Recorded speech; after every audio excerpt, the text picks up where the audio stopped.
back with the rocket attached. So at this time, right now, we're awaiting an update on when we think the airplane would depart based on visibility, but we're not working any technical issues. Spacecraft is go, Pegasus rockets go, L-1011 reporting no issues.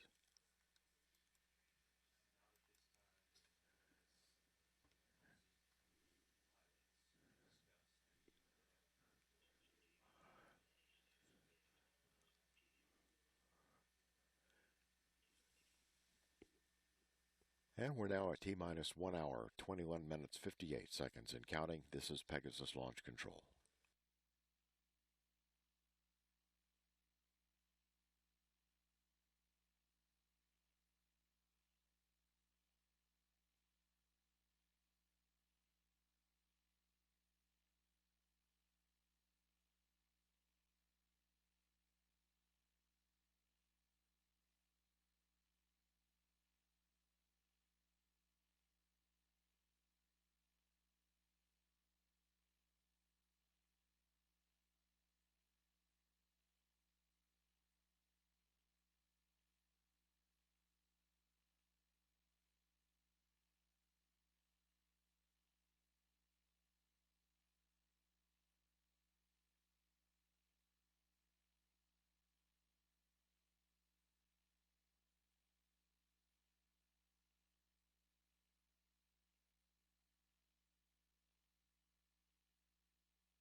This is Pegasus Launch Control, T-minus 1 hour, 19 minutes, 7 seconds and counting. The visibility was expected to begin improving upon sunrise, which we've just had, so we'll see how it improves over the next hour or so. And as we said, the primary concern is not so much the takeoff visibility, which is really at the discretion of the pilot, but the return to base in case the L-1011 had to come back with the Pegasus attached, and in that event a minimum of 1 mile visibility would be required. But our launch weather officer indicates that we should have that minimum within an hour after the targeted T0. So at this point, we're cautiously optimistic that we'll be able to meet that requirement.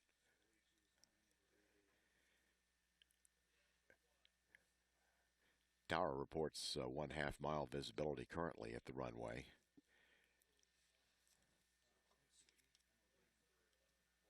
And in certain directions, control tower reports even better visibility than that. So the fog is situation beginning to improve.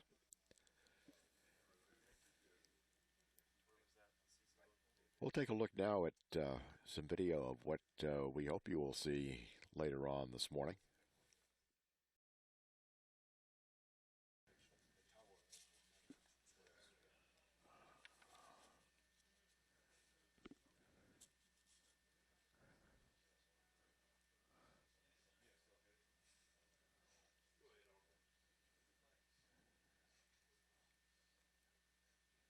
Drop of my mark. 3, 2, 1, drop. Health safety, health Pegasus away. You have stage 1 ignition.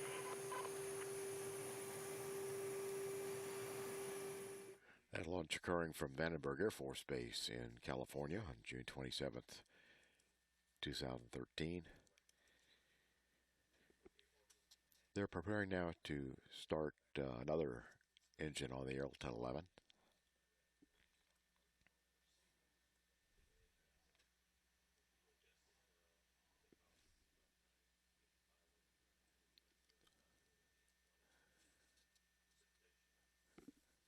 And we're awaiting now an adjusted takeoff time. That's under discussion now with the pilot.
This is Pegasus Launch Control, T-minus 1 hour, 22 minutes, 50 seconds and counting. based on the weather forecast, the new targeted drop time is 8:40 a.m. and the departure will be exactly 1 hour prior to that at 7:40. That allows a little additional time for the pilot of the L-1011 to navigate around some precipitation en route to the drop box, but this still keeps us within our launch window. So right now, with some engines having been started on the L-1011, chase plane has an engine going. The departure is now slightly more than 20 minutes away at 7:40 with a T0 drop time of 8:40 a.m. Eastern Time. Still, other than the fog, no problems reported in work by the launch team on the L-1011, the Pegasus, or the Cygnus spacecraft.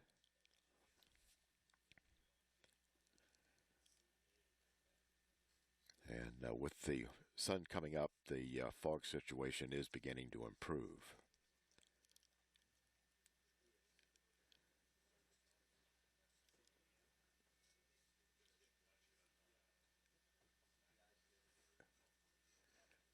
And GO has just been given to start engine number 3 on the L-1011, so we are pressing forward.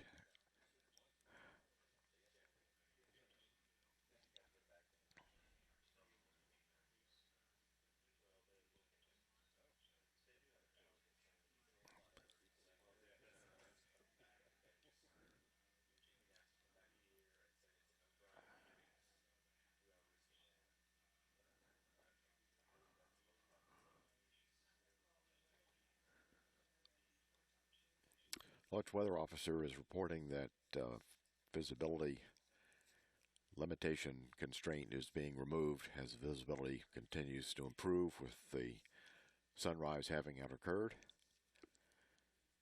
So the only thing that now they'll be discussing is the flight path out to the drop point with some precipitation in line there at about 29,000 feet, which at the time of the drop they would be 10,000 feet above that.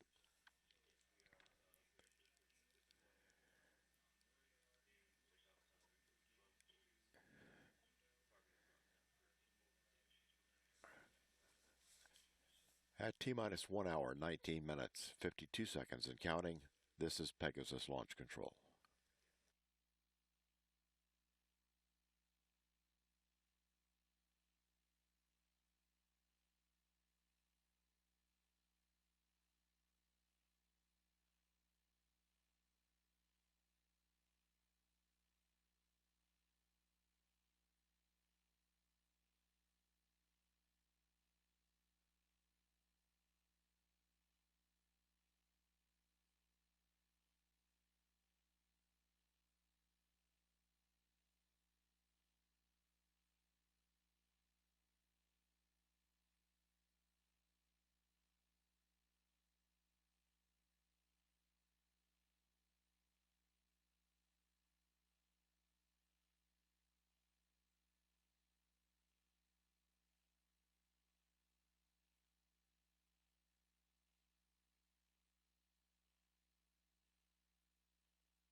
This is Pegasus Launch Control, T-minus 1 hour, 18 minutes, 41 seconds and counting.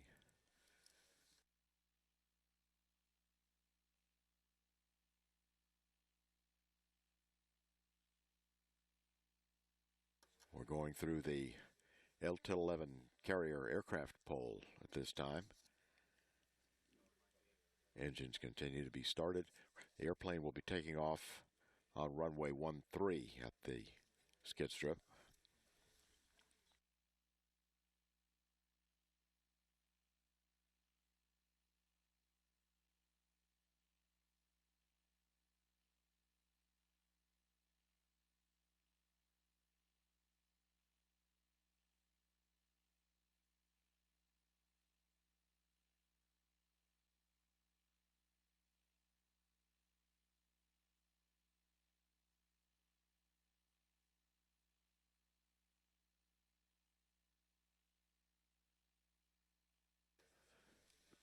There's a possibility that the drop time could be adjusted a bit further as they continue to assess the flight time out to the drop box to deviate around some precipitation. That would add a little bit more to the 1 hour flight that they currently are envisioning.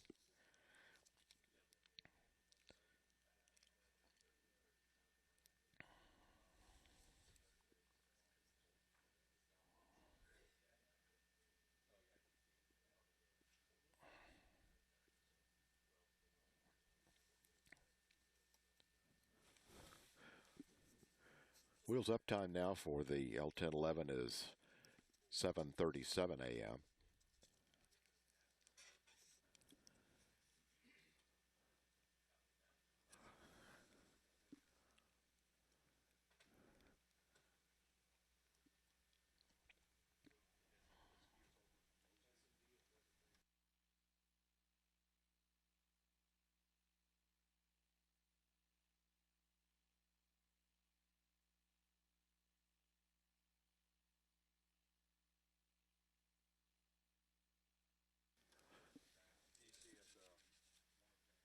And the aircraft is through the pre-taxi checklist.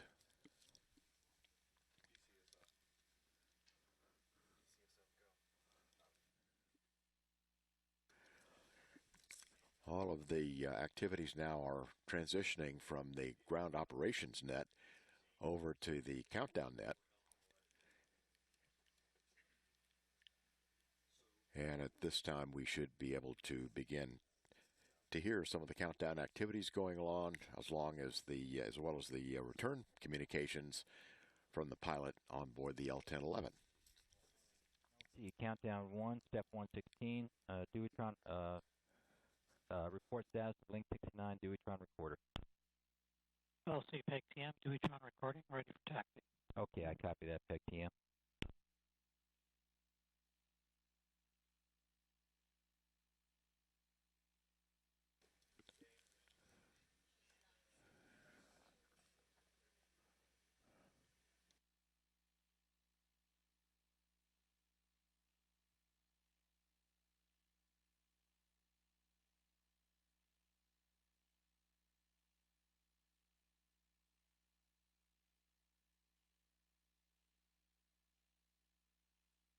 And Peg LC countdown report ready for taxi.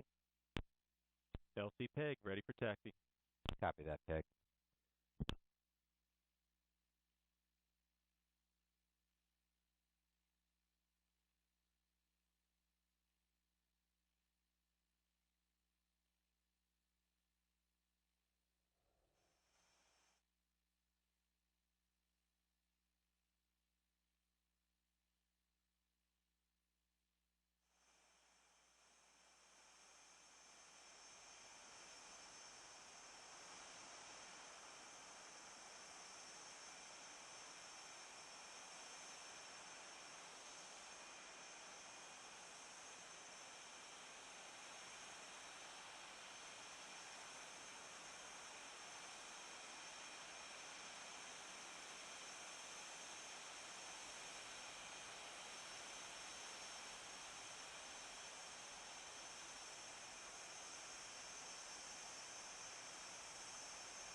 Again, the targeted departure time is 7:37 with a drop time of 8:40.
This is Pegasus Launch Control, T-minus 1 hour, 10 minutes, and counting.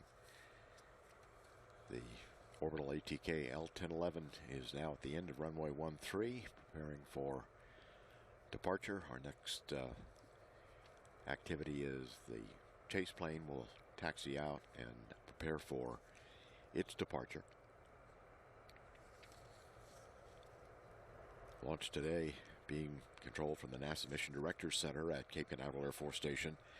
The members of the orbital ATK Pegasus XL team are monitoring the health of their particular launch vehicle system, and the Southwest Research Institute and the University of Michigan team are looking at systems on the Cygnus spacecraft.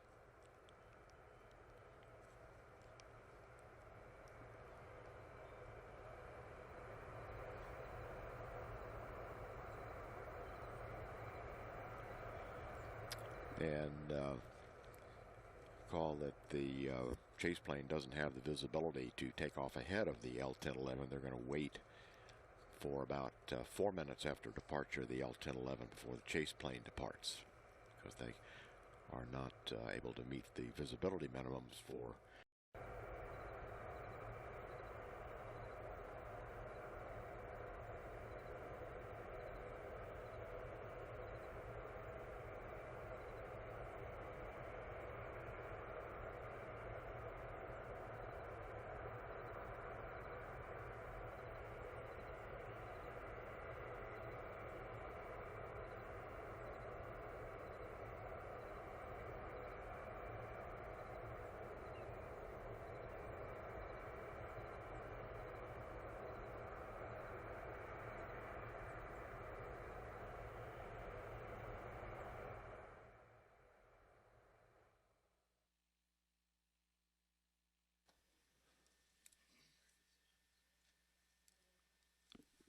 This is a live picture of our NASA Launch Director, Tim Dunn, monitoring the countdown from NASA's Mission Director Center. This is the Launch Vehicle Data Center, where Orbital ATK is monitoring the air activities prior to the takeoff. This is Launch Vehicle Data Center number 2, where NASA Engineering is monitoring all the data coming back from the Pegasus rocket.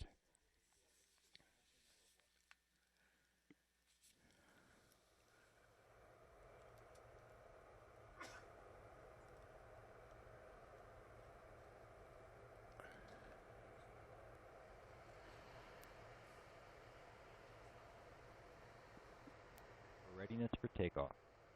Rock. Go. Rock is go. Peg. Peg is go. Peg is go. Orbital. Orbital is go. Orbital is go. NLM. NLM is go for takeoff. NLM is go for takeoff. Launch team is go for takeoff.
Our L1011 pilot this morning is Orbital ATK's Don Walter. He's flying the plane.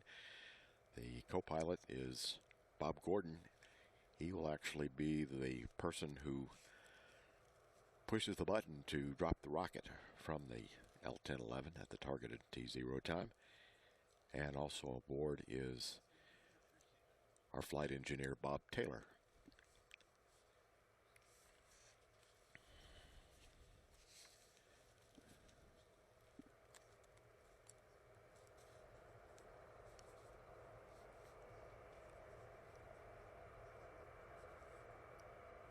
Behind the pilot and co-pilot and flight engineer is the launch panel, and our launch panel operator today is Orbital's Jim Stowers, and he is supported by the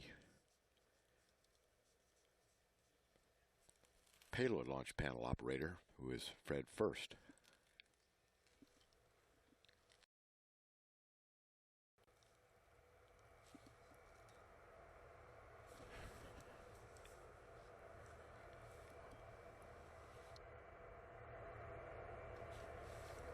And we should be departing in about 1 minute.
LCLO on countdown.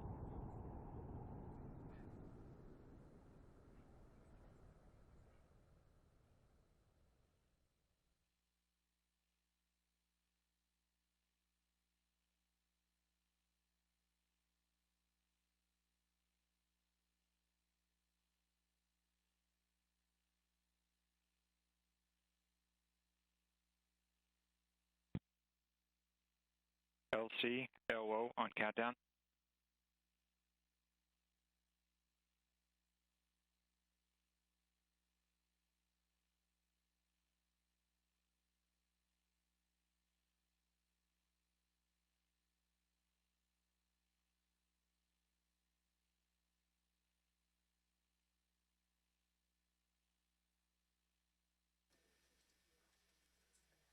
And standing by next for the departure of the chase plane.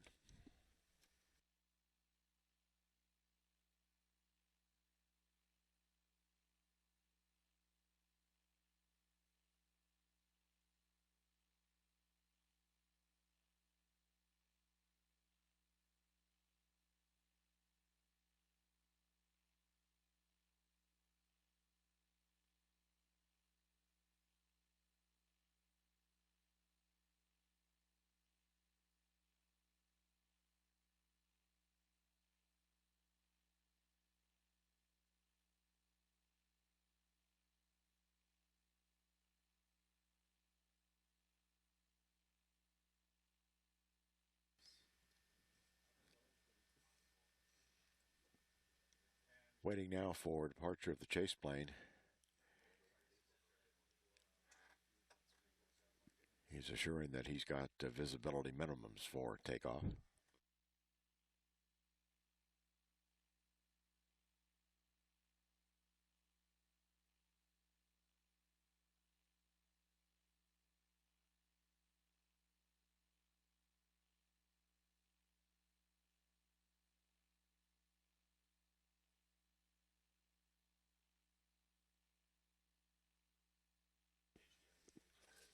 This is the racetrack pattern that the plane will be flying as it heads out toward the drop point.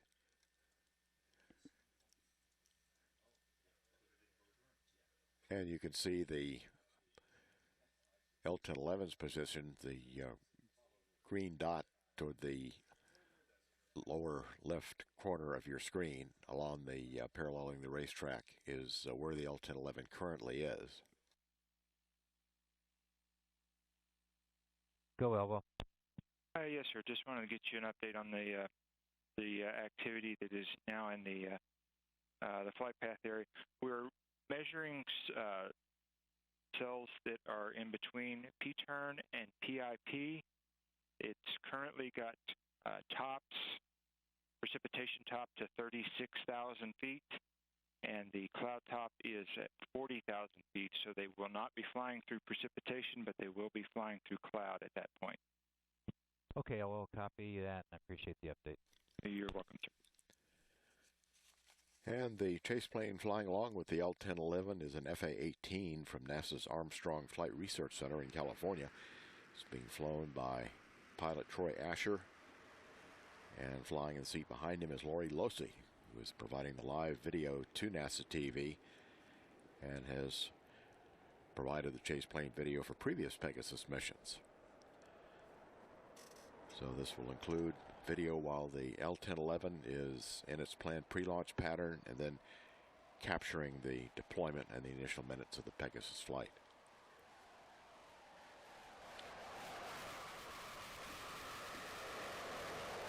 The orbital ATK and NASA engineering team will also take advantage of the plane to conduct a video survey of the plane to assure that all looks well for the deployment of the Pegasus at T0.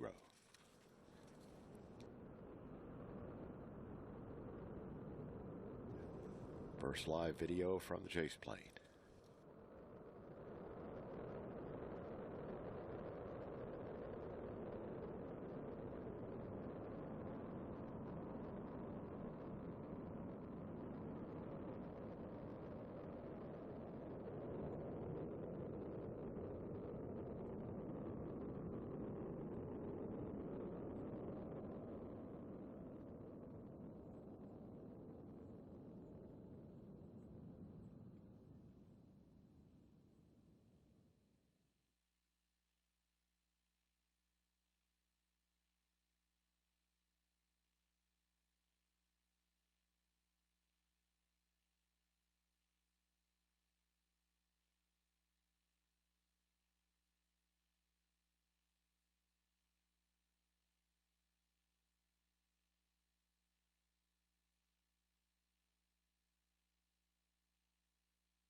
And MIFCO LC countdown. Echo. Yeah, you're go for step 129. Radio checks with standby.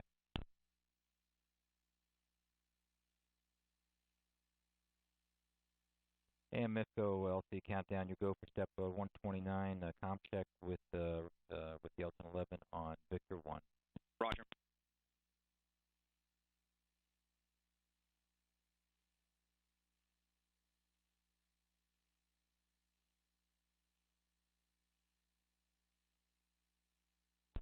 And RCO LC countdown. RCO. Yeah, you go for step 130.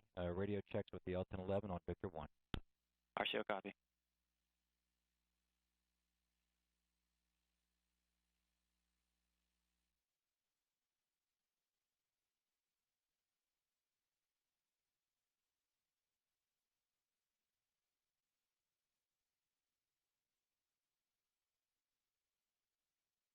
Copy all.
And Rock, I copy that. Stand by.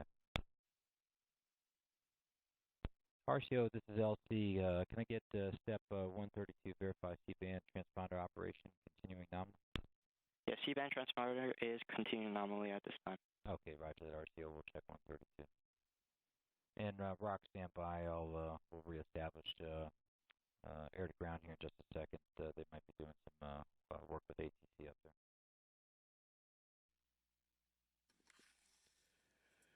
This is Pegasus Launch Control at T-minus 53 minutes, 27 seconds and counting.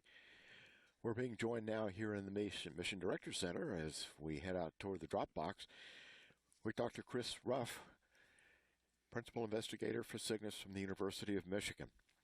And Dr. Ruff, we're pleased that you can come join us during the countdown today, and maybe as we've kind of prepared to watch the launch, you could tell us a little bit about what's going to happen after the spacecraft separates and what that deployment is like and what happens maybe for the rest of the day. Sure. So after the drop from the plane, it takes about 13 minutes to get up on orbit, and then we start the deployment sequence. The satellites will be deployed in pairs. There's 8 satellites, so it takes 4 deployment maneuvers spread about 30 seconds apart. So by 15 minutes after we drop from the plane, all 8 satellites will be dispersing away from the launch vehicle and entering into their eventual orbits. Yeah, this video here shows that happening. So this would take place about 13 minutes after drop from the plane. The first 2 go out, and the attitude system starts to maneuver them. Solar panels open up about a few minutes after the deployment, so this is sped up a little just to see what happens. And then they point to the sun first to start charging up the batteries, and then a little while after that, they'll start pointing towards the Earth to do science. So later in the day today, we expect to start making contact with the satellites, 1 or 2 at a time, depending on how things go. And by the end of the day, later this afternoon, we expect and hope to have spoken with each of the 8 of them at least once. And how long will it be before the satellites are checked out and you're getting your first science that you've been looking for? Yeah, the first science data will happen hopefully mid to late next week, and that's just an engineering functional test of the science instruments to make sure they're working properly. Then we'll continue checking out everything else over the first month, and then early in the second month we expect to switch over to regular full-time science mode. And when do you think the spacecraft will actually be providing data that our forecasters, hurricane forecasters, might find useful? Well, we're going to go through a careful calibration period once we're in science mode, and that will go on for a couple of months. And we're expecting in early April 2017 to be releasing the first fully calibrated science data to NASA, to the National Weather Service, and to the general public. Well, Dr. Ruff, thank you very much, and we look forward to the first data, I think, as much as you will and all the hurricane forecasters will. Yeah, thank you very much. Best of luck. And we're now at 50 minutes, 30 seconds before the launch of Cygnus. This is Pegasus Launch Control.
This is Pegasus Launch Control, T-minus 48 minutes, 12 seconds and counting.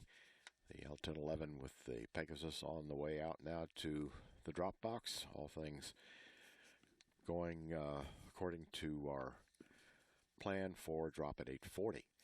And we're being joined now by Alicia Mendoza-Hill. She is the Launch Services Program Mission Manager for the Cygnus mission. And she is joining us now to show us some of the preparations that went on to get the Pegasus rocket and the Cygnus spacecraft ready for its launch today. So, Ali, welcome. And we're going to roll this tape, and maybe you could explain as we go along what it is that we're seeing. So here is part of the rocket arriving at Vandenberg Air Force Base in California. So this is the first stage of the rocket. You see them installing the aft skirt at the back. You know, that nozzle does not move, so we have this fin actuator system at the back of the rocket. And we also have a wing on top of the Pegasus. And both of these systems, both the wing and the fin actuating system, apply, you know, that's what helps the rocket lift and have controllability. Here you also now see the spacecrafts being unpackaged at Vandenberg. They were shipped separately, each of those gray containers that you see in the background. So once they arrived at Vandenberg, they arrived on September 28th, and they start doing checkouts, make sure they weren't damaged on shipment. So that's a solar array deployment test. Just make sure they all open up nicely. Then they do an illumination check to make sure that electrically they're all good and working. Then we started mating the 8 spacecrafts to the deployment module. They're connected by some quick nuts. It's actually one bolt that holds each of the spacecraft onto the deployment module. So here you see them delicately placing all the spacecrafts. The shiny glass you see on the solar arrays, that's just protective panels to keep them. These are the fairings that arrived at Vandenberg. And here is the stage 1 and 2 mate. So it's a little operation they do to make the second and first stage. And here is the spacecraft being the full flight segment being mated, and then followed by encapsulation of the fairing. So there you see it all nicely closed up and ready to be moved out of the integration cells. So they move the rocket onto an assembly and integration trailer. That's the white part that you see moving out of the facility at this point. And so it's on its way to the hot pad. So at Vandenberg at the runway. That rocket is about 55 feet long and looks very small when it's under the L-1011 aircraft. So as you see, the L-1011 aircraft has to be jacked up about 15 feet in order to have the rocket be placed under it. Here you see the orbital technicians mating the rocket to the L-1011. It's 4 hooks in the back, and then there's a 5th hook up at the front. And we took off from Vandenberg and ferried out to here to Cape Canaveral in Florida. And those are the pilots. And there we are, landing at Kennedy, at Cape Canaveral in Florida. So that all occurred on December 2nd there, this landing. Beautiful day for landing. And rolling into what we call here another hot pad, where we just park the plane and then check out everything again. Check out the plane, check out the spacecraft and the rocket, make sure everything was good on ferry. Well, after we have the spacecraft separation, then we've got to keep in touch with the satellites and their status and how they're doing. And we're getting that from where? This is coming from quite a distance away. Yes, we actually have 2 locations in the French Guiana. Being that this is 8 spacecraft, so it was a mandatory requirement to capture the spacecraft separations. So there's 8 of them, and so they were very downrange that we couldn't capture with our sites here in Florida. So we do have a Wallops deployable antenna that's stationed at the Cayenne Airport. And then we also have support from the CYGNSS station that's called Galileo. So it's the CYGNSS French station that's also helping us out and capturing telemetry from the spacecrafts once they separate. So that actually will be coming through those tracking stations in South America live at the time of spacecraft separation. Yes, we are. Yep, we've done our checks with them this morning, and so data is flowing, and they're ready to support us once we separate. Well, Allie, thank you very much. We're looking now at live video from the chase plane of the Pegasus rocket attached to the L-1011. And what's interesting, I think, is we get some additional close-up photos, is the name Matthew on the fairing. What's the significance of that? Well, actually, the naming of the fairing is a tradition in LSP that the mission manager gets to select a name. Originally, it was going to be my husband's name for putting up for 3-4 years of all my travel and late nights, but then we had Hurricane Matthew come by, so sorry. we decided, I decided to name the fairing Matthew. We thought it was appropriate.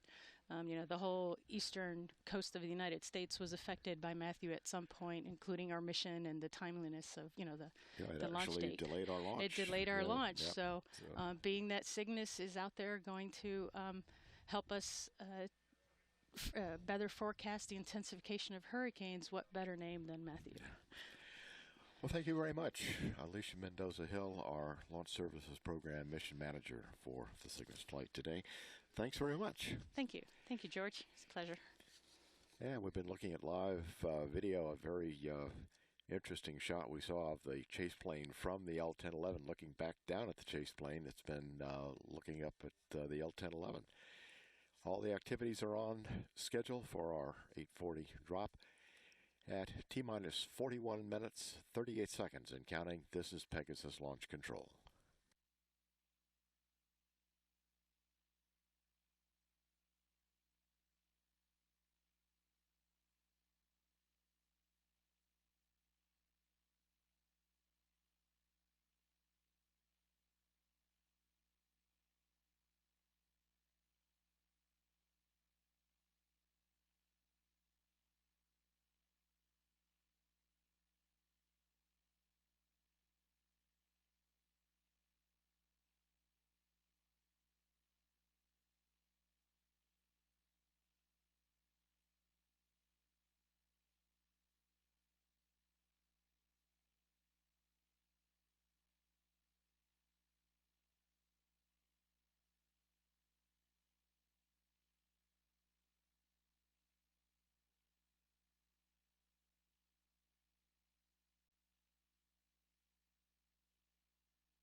And launch team LC on countdown with the status. We've completed all steps through step 137 of the climb cruise checklist. That checklist is now complete.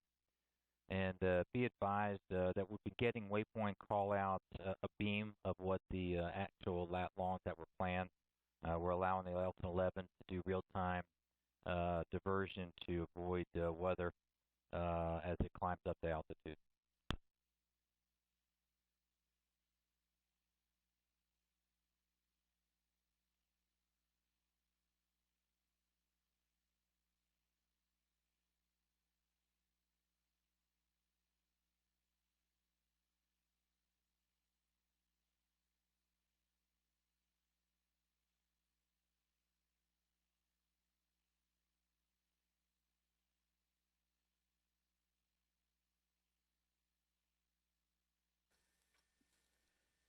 This is Pegasus Launch Control, T-minus 38 minutes, 50 seconds and counting. So we heard a slight deviation from planned course to pass by some weather. We're listening to our launch conductor, Adam Lewis, who is conducting the countdown this morning and is talking directly with the L-1011 aircraft.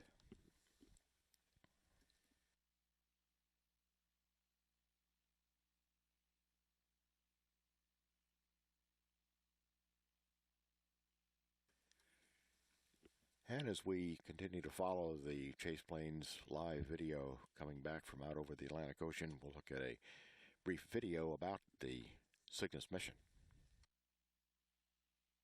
A series of 8 small satellites to be deployed in low Earth orbit will sample wind speeds frequently each day to give forecasters a better impression of hurricanes and how they might form and gain in strength. The satellites, which will all launch at once from a single rocket, make up the mission known as CYGNSS, short for Cyclone Global Navigation Satellite System. This technology, which is low power, also happens to be the only way that you can see through heavy rain. The CYGNSS satellites will communicate with the GPS satellites.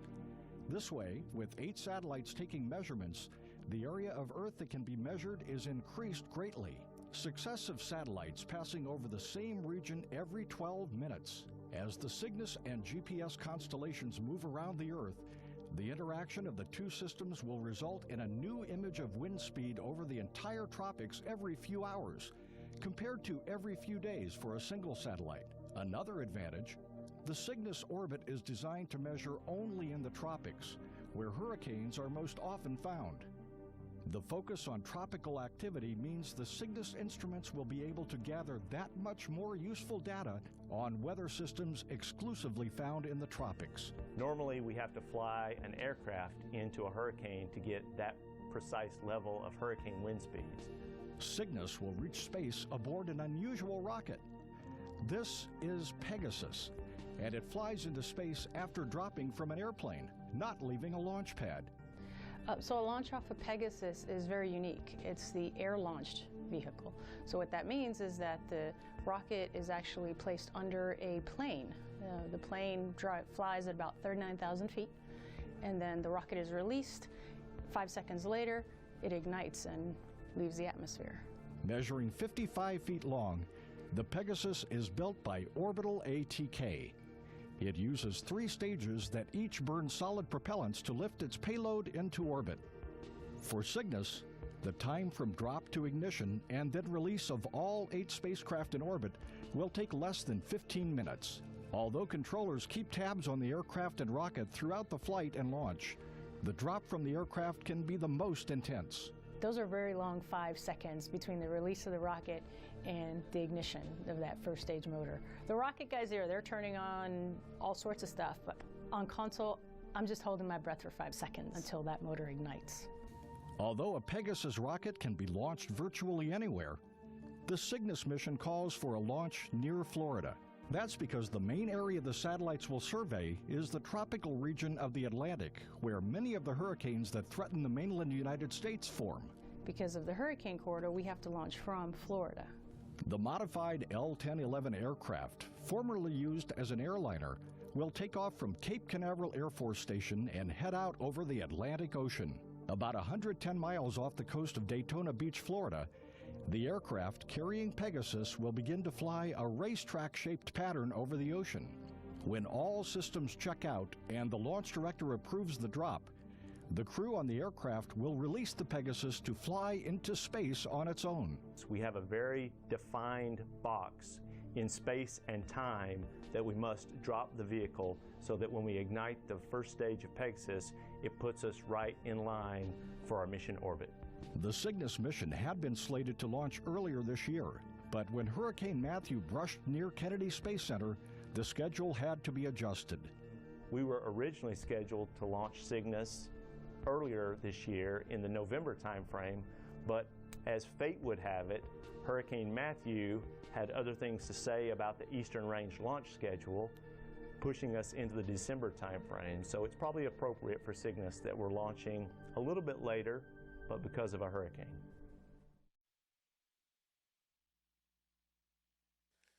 Whoa, on countdown. Go ahead, Noah. Yes, sir. Just to let you know, we are now no-go for the attached anvil rule. We currently have an anvil that is moving right over P-launch, and we are expecting an ETRO of approximately 1330 Zulu. Okay, copy that. The range is currently no-go.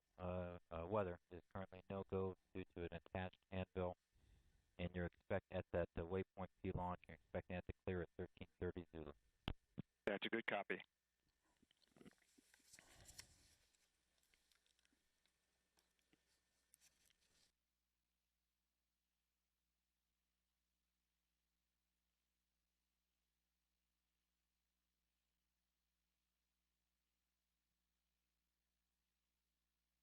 LC Rock on countdown net.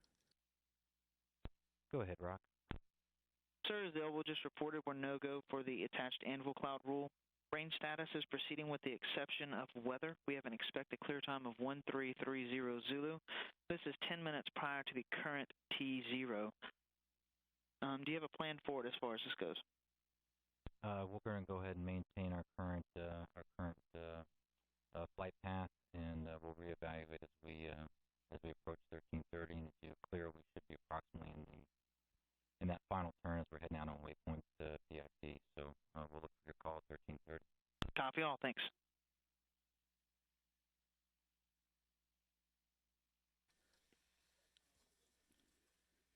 And that call from our launch weather officer, Mike Rabine, that we're not going to meet the anvil cloud rule, meaning we cannot fly too close to an anvil cloud. And launch conductor Adam Lewis, recognizing that we may clear that constraint within 10 minutes of our launch time. And so we'll continue on the current flight path for the moment.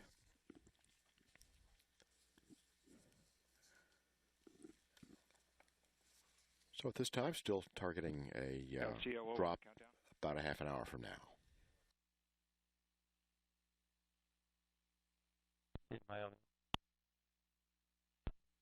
Elwell, go ahead. Yes, sir. Would it be possible that to have the pilot check our altitude with that anvil as soon as they go through the PLCH one the first time? Yeah, copy that. Stand by.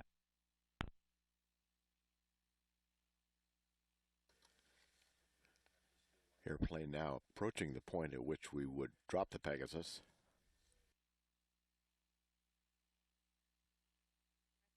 Procedures are in effect.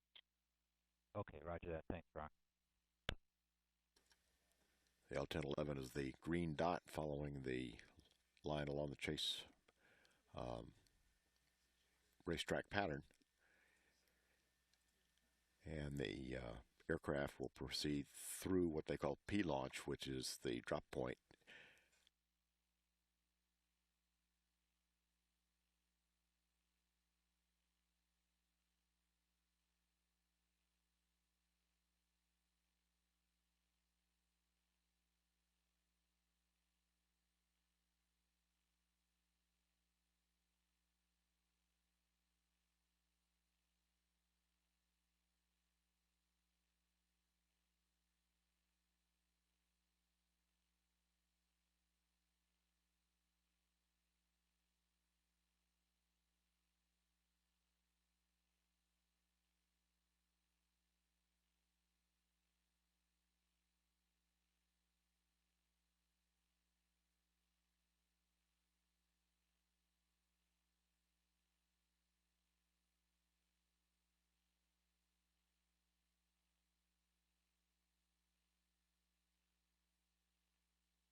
This is Pegasus Launch Control, T-minus 27 minutes, 34 seconds and counting.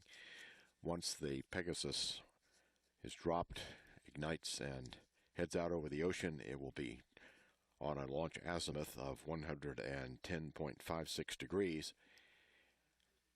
Once in orbit, the spacecraft will deploy at an inclination of 35 degrees and an altitude of 316 miles. That will give it an orbital period going around the Earth of each of these satellites once every 95 minutes. This is planned as a 2-year mission. Total weight of the spacecraft atop the Pegasus at the drop is 761 pounds. And then each satellite by itself is 61 pounds.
The L-1011 has been relaying back to Mission Control and the Launch Weather Officer the actual visual observations of that anvil cloud that is very close to the point where the spacecraft will be deployed, but still forecast to be clear of the area by the time we reach that time at 8:40 Eastern Time. During the launch, the communications with the L-1011 carrier aircraft and the data from the rocket is coming from the Air Force antennas here at Cape Canaveral, and also from the Air Force tracking station down in South Florida, just north of Jupiter Inlet. And then, as Ali Mendoza mentioned, the third stage Pegasus data on the spacecraft data will come from the European Space Agency's tracking antenna in Kourou in French Guiana, along with a NASA Wallops portable antenna that will also be near that location.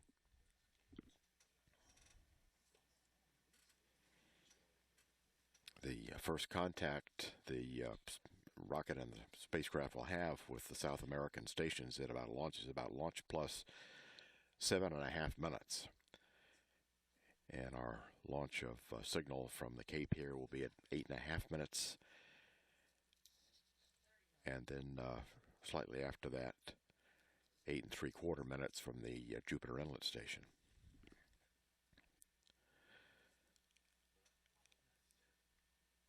Well, we'll continue to have data from the station in Kourou in South America through 18 1/4 minutes.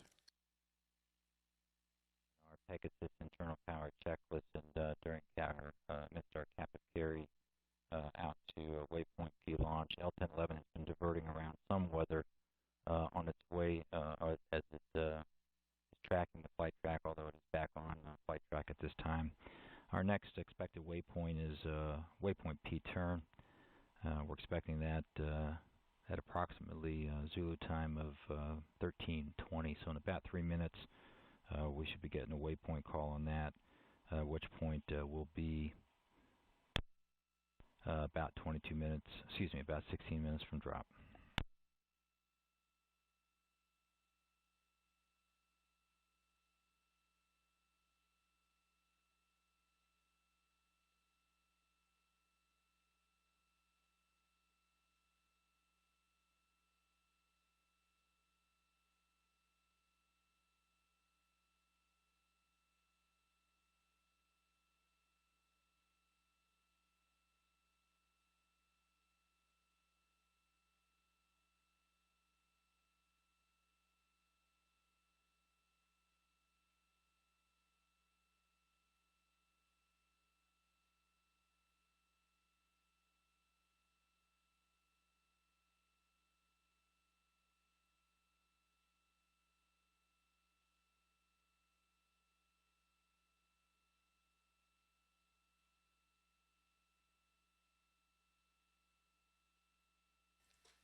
And that was our launch conductor, Adam Lewis, talking with our launch panel operator aboard the L-1011, Jim Stowers.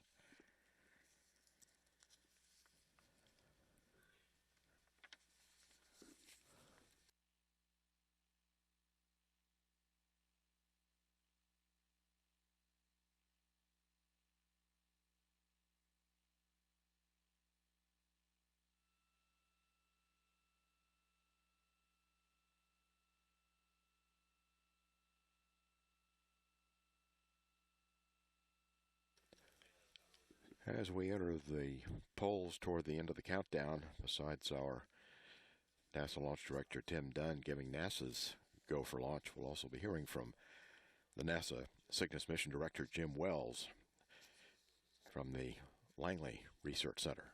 They're in charge of the mission for the spacecraft.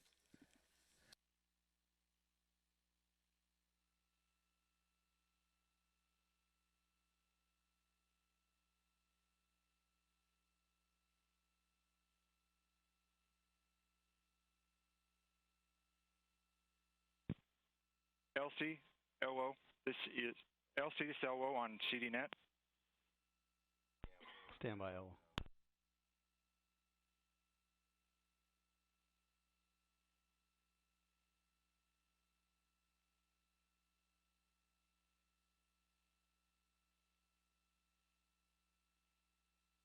LOLC, stand by on countdown.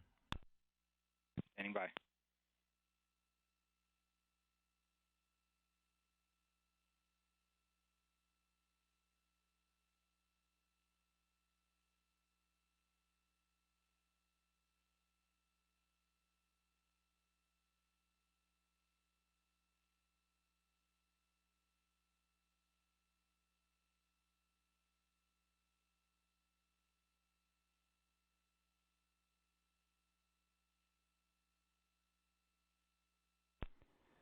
FSL LC countdown, step 141 alpha. Verify Cygnus ready to transition to internal power. LC, FSL, signal is ready for internal power. Copy that.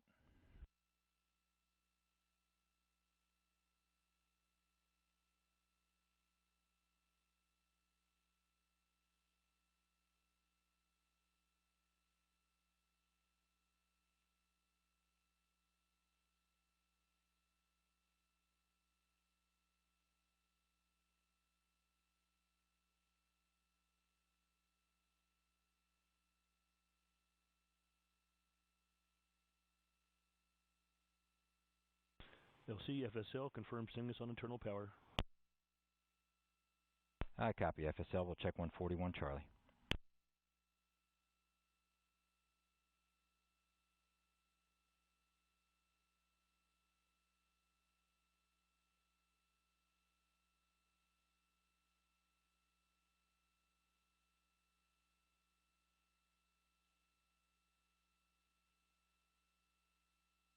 Launch team LC on countdown. At this time, I want a poll for readiness for Pegasus to FTS internal power. OSM? OSM is go. OSM is go. MIF go. MIFCO go. MIFCO is go. PEG? Peg is go. Pegasus go. Launch team is go for FTS internal power. Check 145.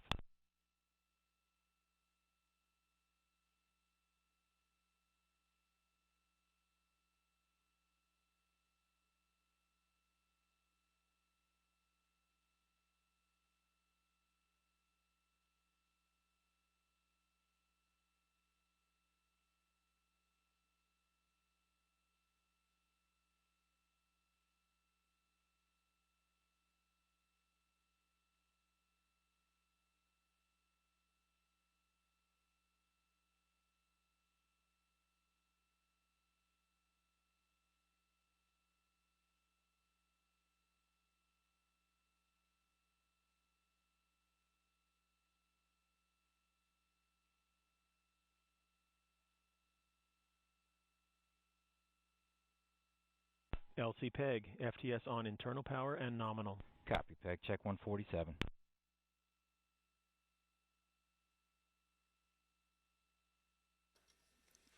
That call indicating that the flight termination system, should it be needed, is on internal And power. launch team LC on countdown. At this time, I want to poll for final FTS arm checks. OSM? OSM is go. OSM is go. MIFCO? MIFCO go. MIFCO is go. Peg? Peg is go. Peg is go.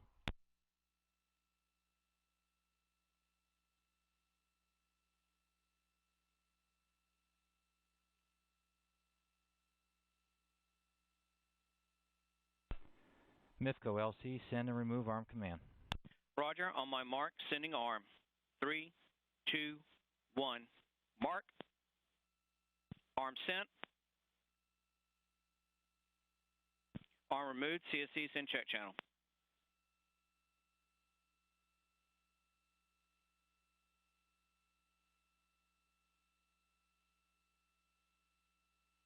LC Peg, FTS arm checks nominal. CSC send check channel. Check and channel I copy, sent. Peg. And MIFCO, I copy. MIFCO, verify FTS arm check LC, nominal. LPO. Stand by.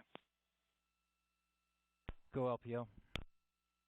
Be advised on step 142, appears our hydraulic pump is not working, and we're going to fail the primary system accumulator plus 100 to 2,000. That's primary and secondary.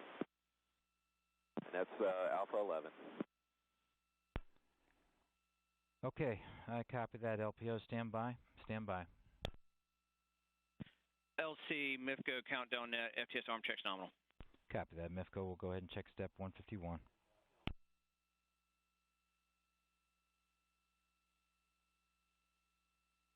And LPO, LC, looking for a readback of your primary and secondary systems? Primary system is 1100 psi. Secondary system is 1100 psi. Primary accumulator is 1200. Secondary accumulator is 1200. Copy all there, LPO. Stand by.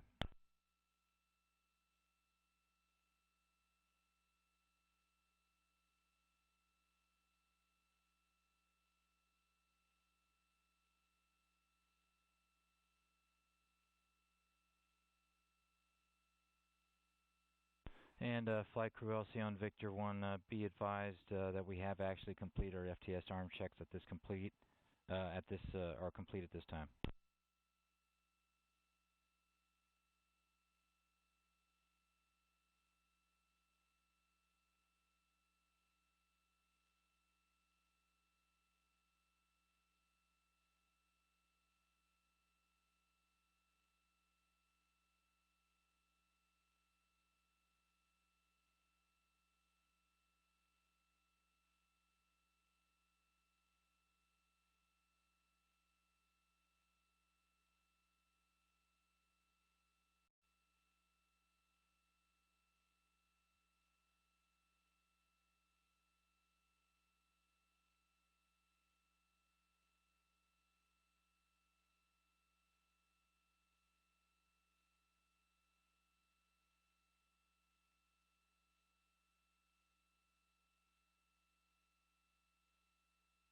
SMD-LC, countdown 1, step 152 alpha, verify Cygnus internal power is nominal, ready for DMAU, power off. Cygnus nominal and ready for DMAU, power off. And I copy that, SMD. We'll go ahead and check 152 alpha. Payload LPO, LC, Victor 1. LC, LPO, go ahead. 152 Bravo, turn off Cygnus DMAU power. And we'll put that in work. And PLT, you go to power off anti-collision lights. LC, PLT, in work.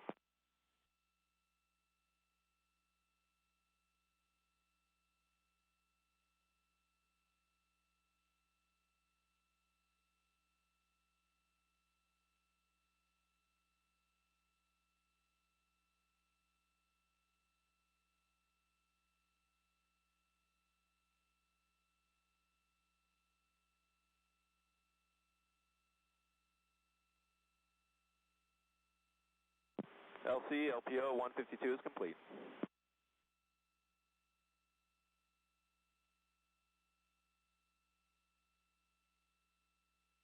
And LPO, I copy that. And LPO, can you check the circuit breakers for the hydraulic pump?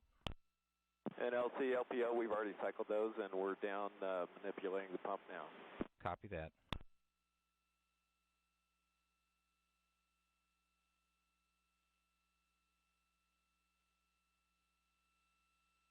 Cygnus confirms DMAU off. LC, PLT, passing PIP on my mark. 3, 2, 1, mark.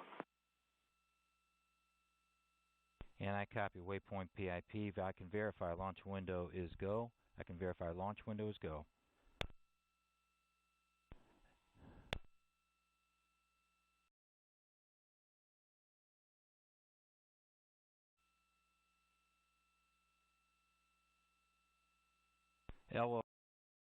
LC, countdown? Hello. Yeah, can you give us an updated weather status here? LC, PLT, yes, passing sir. L-7. 3, right now, 2, the range 1, is red. mark. We're no-go for the attached anvil rule. However, if we're able to take a flight path a little bit farther to the south, approximately 3 miles to the right, we were able to clear you at this time. Okay, copy that, Elbow. Cooling's on. And PLT, I copied your L-7 call on. I copied your L-7 call.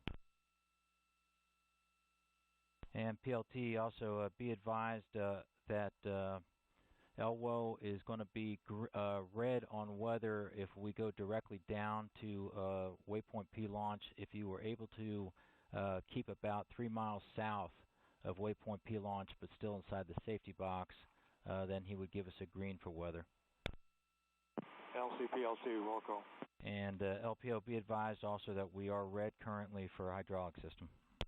LC, PLT, copy. LPO, copy. Attention all stations, this is Ian Lim on the NLM net conducting the final launch readiness poll. Be advised, we remain red for the attached anvil rule, although we believe that we can avoid that and find a clear spot just into our drop box. And we're also working a hydraulic pump issue that has us red. So with that, standing by. Abort at this time. We're going to abort at this time. PLT would like you to proceed as if we were going to perform a recycle, and you're advised to avoid weather as required as you head down to waypoint P launch. Somebody LC, PLT, copy, and we're estimating P launch at 1336. Copy 1336, about 5 minutes.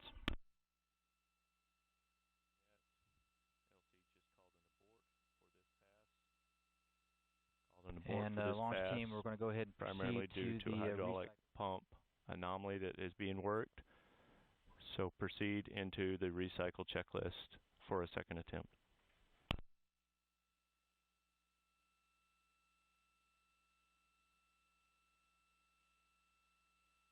In the abort checklist, LPO and payload LPO, that's correct. We're going to the abort checklist.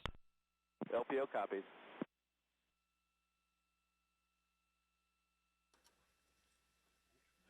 So we have word that we're not going and, to. 9 of the abort checklist, LPO and LPO are in. We're not going and, to. 9 of the abort checklist, LPO and payload LPO are in work on step 208 and 28 alpha. PLT is continuing towards waypoint P launch. 846 LC on uniform. Be advised, we are aborting our initial launch attempt for today. We are aborting our initial launch attempt today. Working an issue currently. We've directed PLT to continue and perform a recycle launch path as required. Nancy 846 copies all.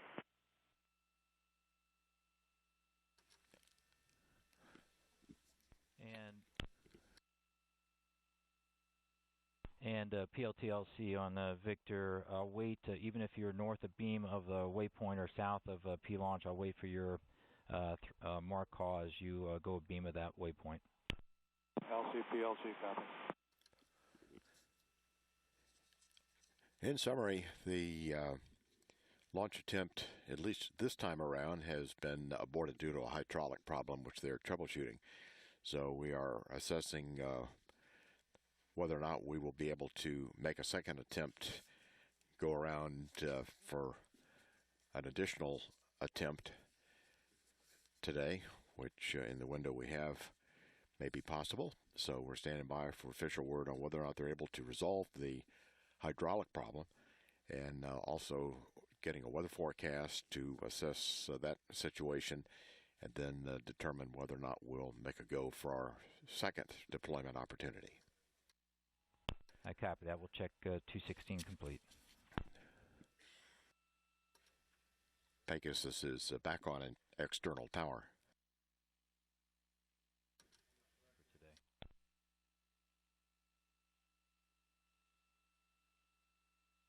Payload LPO looking for status on. Payload LPO, DMAU.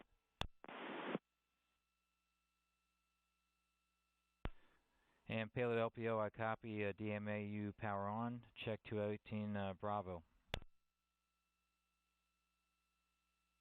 And FSL verify DMAU status and readiness to enable battery charging. LC, FSL, DMAU power on, ready for battery charging.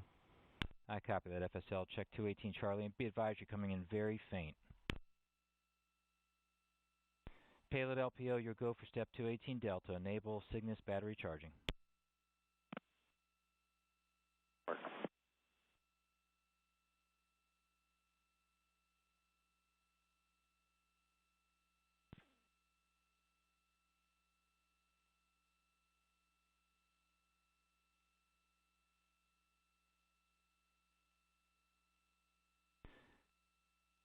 LPO, LC, Victor 1. LC, LPO, go ahead. Like to put the following troubleshooting step in work. We need someone to go down in the galley and remove and reset the cannon plug. How copy? And LC, LPO, we've already done that. Okay, copy that.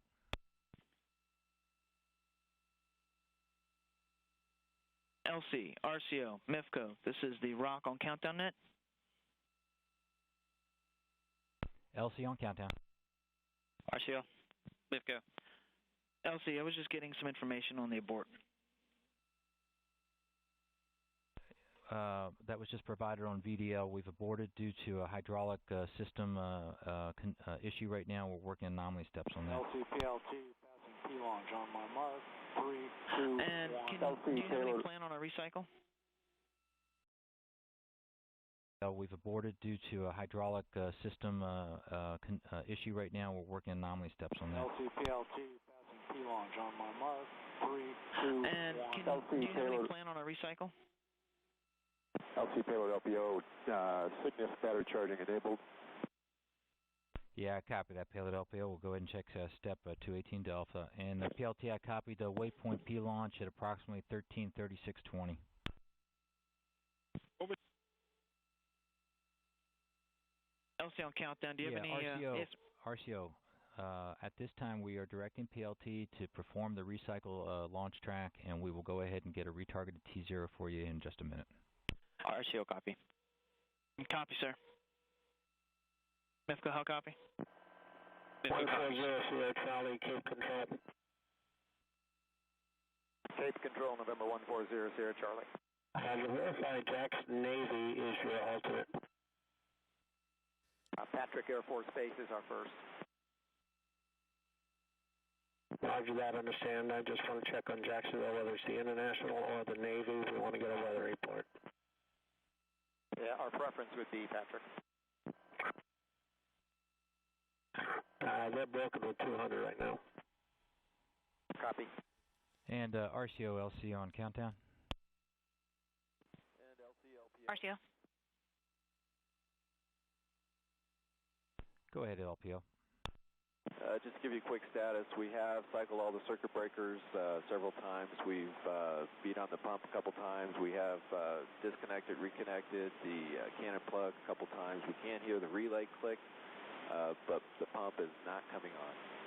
Okay, copy that. We're going to put flight systems on Victor 1 directly with you. LPO copies. RCO LC countdown. RCO. Yeah, be advised that our LPO. retargeted T0 will be at 140550 Zulu. I have you loud and clear. Okay, have a look at the circuit breaker RCO on the copy. LPO. Retarget T0 at 1405:50 Zulu. That's a good copy there, RCO. Stand by. And could you repeat what type of circuit breaker? Yeah, have a look. And that would mean that should we continue for our next launch attempt today, the T0 would be at 9:05 Eastern Time. And negative flight systems, they're just regular circuit breakers with the amperage on them. Okay, so it's still possible that we've got a relay, so we'll just have to take a look and see if we can find where that one is. And also LC flight systems, we advised we did run the pump on the ground per the checklist, and everything worked at that point. Yeah, thanks. I was wondering about that. Thanks for that confirmation. FSL LC on countdown. LC, FSL on countdown. FSL LC countdown. LC, this is FSL on countdown. Yeah, I just want to confirm on 218 Echo that you've got confirmation sickness on external power and nominal. Confirmation on external power. We're seeing And some LC, lower LPO. currents than expected. Please stand by. And we'll stand by there. Go ahead, LPO. At this time, I'd like to go ahead and turn off cooling for a while just to save the nitrogen. Yep, copy that. You're go for that. And LPO, just to confirm, 219 is not required.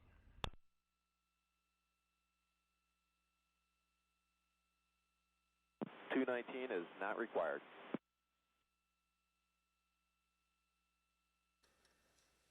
And 221 is also This not is required. Pegasus Launch Control. They are attempting troubleshooting of the hydraulic issue that they have experienced that's causing us to go for the second launch opportunity at 9:05.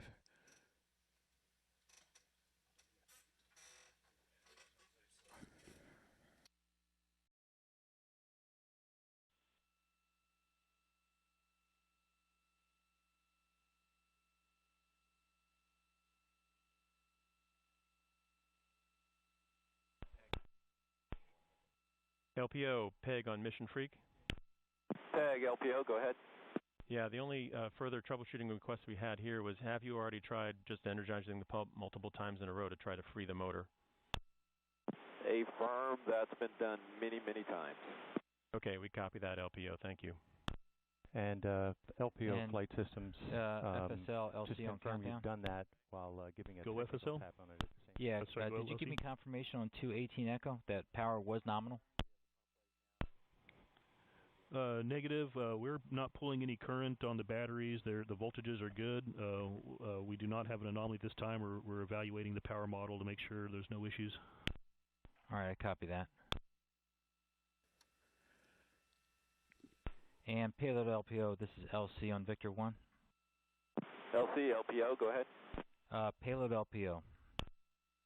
He is part of the team down there working on the pump. And LPO, can you confirm 218 Delta was put in work and completed? And 218 Delta, Cygnus battery charging has been enabled. All F show SAS on. Okay, I copy that, LPO.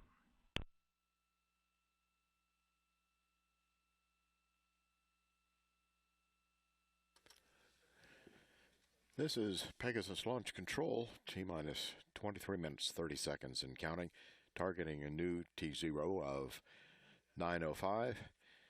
The launch team continuing to troubleshoot a problem with a hydraulic pump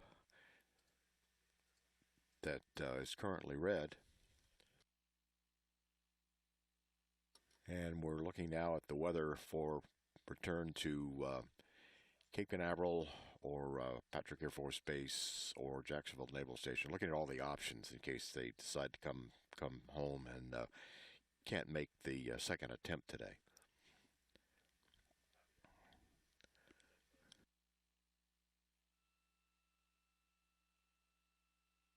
Launch Team LC on Countdown Net with the status.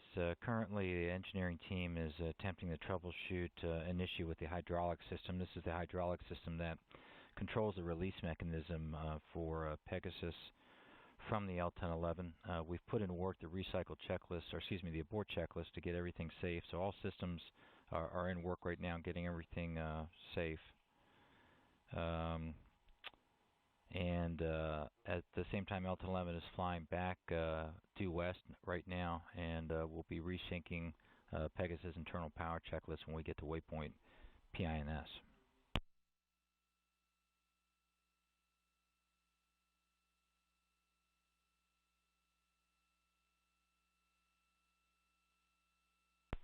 LC, FSL on Countdown.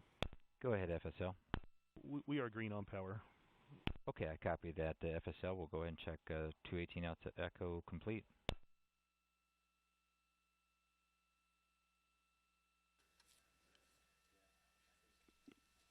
And at this time, the L-1011 is still in the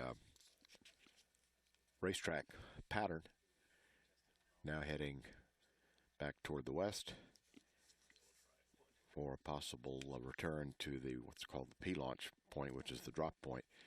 But they're continuing to troubleshoot, as we heard, the hydraulic pump issue associated with the release mechanism. Team LC on Countdown Net at this, and Launch Team LC on Countdown. Charlie, Cape Control. Stand by. Go ahead. Patrick, just one VFR, 3 miles, scattered 200 feet. Okay, Launch Team LC on Countdown Net. We have a team that's been off working, troubleshooting on the hydraulic system. The recommendation from the engineering team is to continue to proceed with our recycle, including going ahead and performing back through on the Pegasus internal power checklist in case that the hydraulic pump is an intermittent issue. So at this time, I want to poll for concurrence to proceed with a recycle. That's a poll for concurrence to proceed with recycle. Rock? Rock is go for recycle. And Rock is go for recycle. Orbital?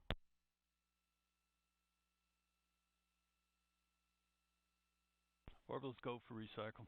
And Orbital is go for recycle. NLM? NLM is go for recycle. And NLM is go for recycle.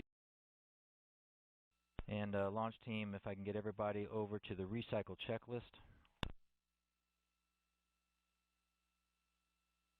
Okay, and the accumulator pressures? Accumulator pressure is... And again, everybody should be aware of mission recycle. And Peg, if I can get a call on power status. LC, Pegasus is on external power. And I copy. Pegasus on external power. Okay, and just to confirm, the primary and secondary... And PLT, looking for an estimated... So as we heard our launch conductor Adam Lewis say that we'll go for another run at it. They're going to come around and try again while they continue to troubleshoot the hydraulic pump problem associated with the release mechanism. So based on that, if that issue can be resolved, it looks like we'll be targeting a launch of 9:05. Meanwhile, should they not be able to solve the problem, they'll be able to return. Looking at the options for our landing fields for weather, particularly visibility with fog. Besides Cape Canaveral, Patrick Air Force Base has also reported that they are now VFR, go for a visual approach. can meet that 1 mile rule. Looking at just above the 1,000 or between the 1,000 and the first digit, is that correct? If you're talking about the system pressure, the primary system is it's right there at the 1100, just shy of 1100.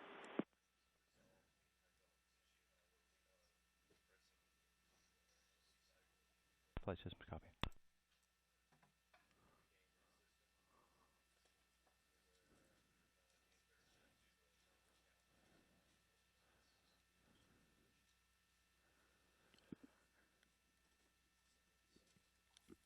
Our NASA launch manager, launch director Tim Dunn, says the strategy would be to continue down to launch minus 4 minutes, which is the terminal count, but if the pump is still red, they would not go into the terminal count at T minus 4 from there on. So we'll just stand by and monitor the situation. Right now we're at T minus 17 minutes, 10 seconds and counting. This is Pegasus Launch Control. Launch team, LC on countdown net. Be advised, we're going to go ahead and resync back into LC, LPO, that's complete. Copy that, LPO. And launch team, we're going to go ahead and resynchronize back to our Pegasus internal power checklist on page 48. This is going to be step 141. We're expecting waypoint PINS at approximately 1350. So in just under 1 minute, we'll be back to waypoint PINS.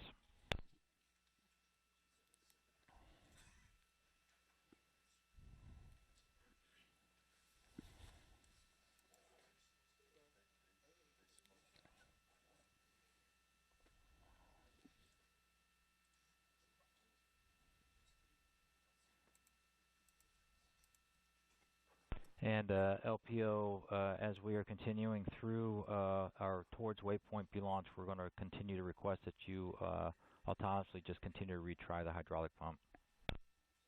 That is a continuous process at this moment. And I copy that.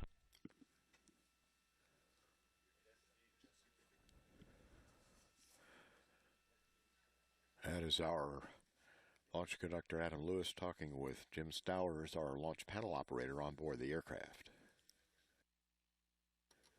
who has been the sort of the heart of our communications in troubleshooting this problem, giving us status and what activities are involved at altitude on the airplane to try to pin this issue down.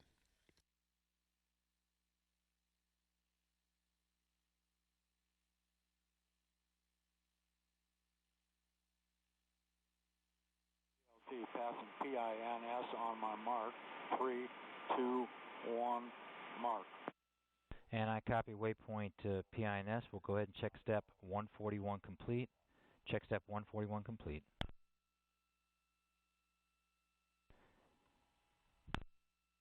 And FSL step 141 alpha. Verify signals ready to transition to internal power. LC FSL, signals is ready.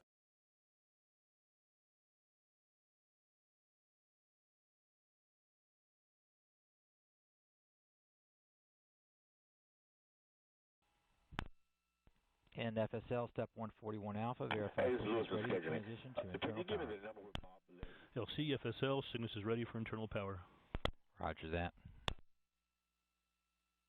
080, thank you. And Paleo LC, LO on countdown.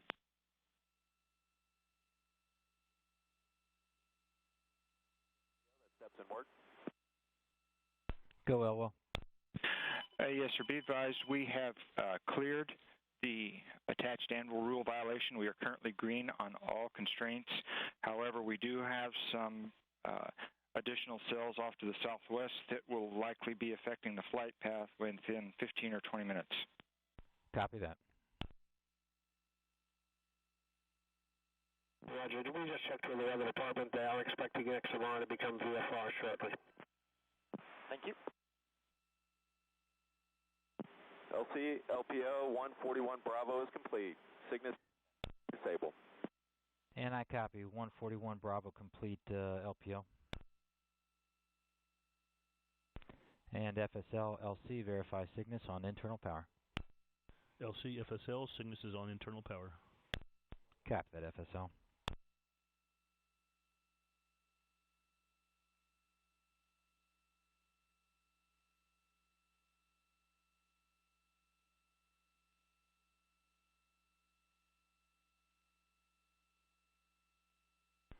And launch team, in lieu of being able to go ahead and arm release mechanism, we're going to press to back to FTS to internal power.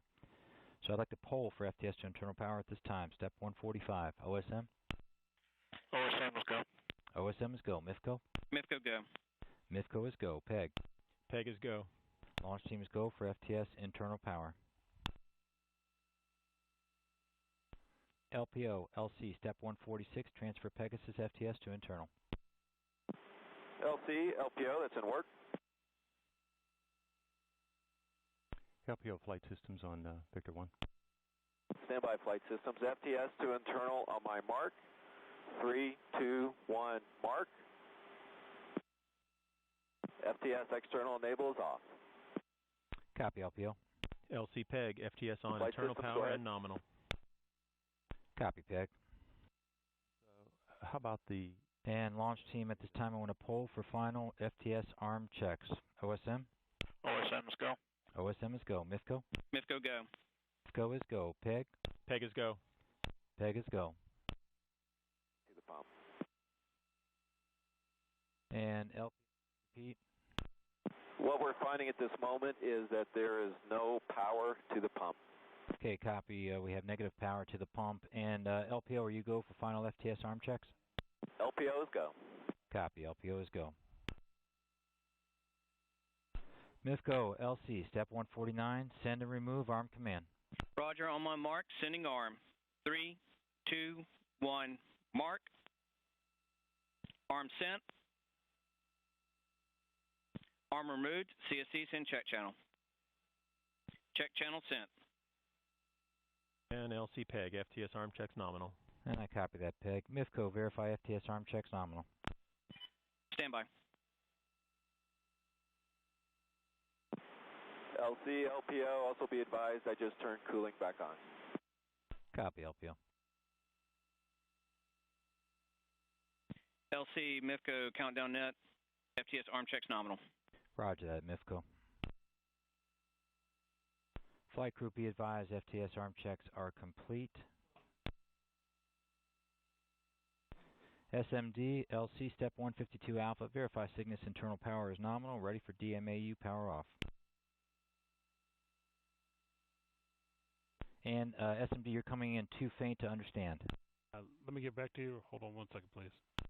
Copy that. LC NLM, countdown net.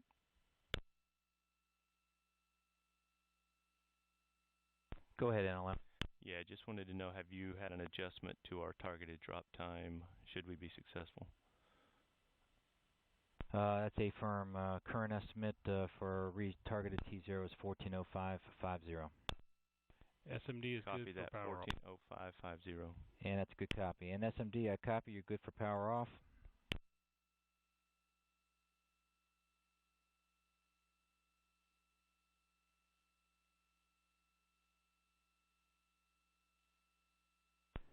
And LPO, LC, you go for 152 Bravo, turn off Cygnus, DMAU power.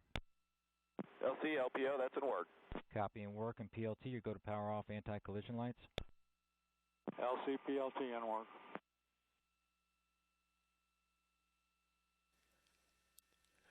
This is Pegasus Launch Control. This time we are continuing to make another run for a launch at 9:05:50.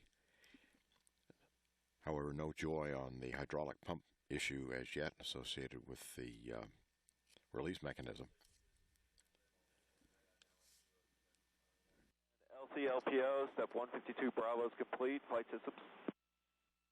Yes, I understand that you've been able to confirm that the LPO relay, 152 Bravo, confirm DMAU power off. Have you been able to locate that relay? LPO, LC Victor 1. LC, LPO, go ahead. Can you confirm DMAU power off? DMAU power is off. Copy that. Launch team, I can also verify our launch window continues to be a go at this time. And Elwo, can I get you to reconfirm weather status?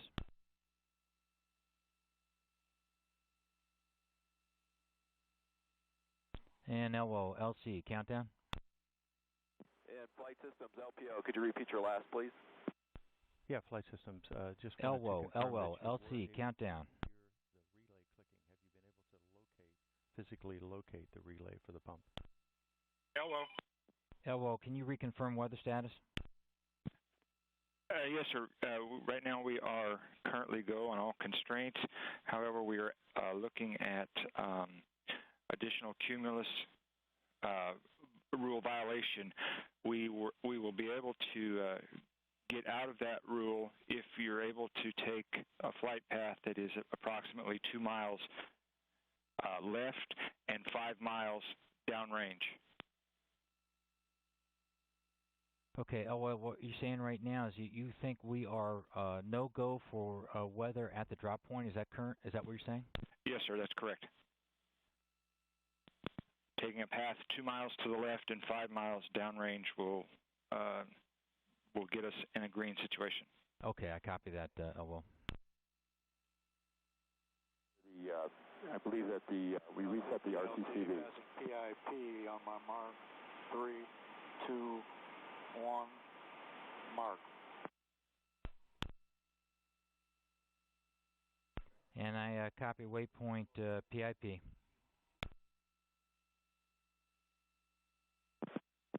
So, Flight System, just to clear this up, we have a 20 amp 3-phase RCCB circuit breaker in the circuit breaker panel right on the top of the MESC.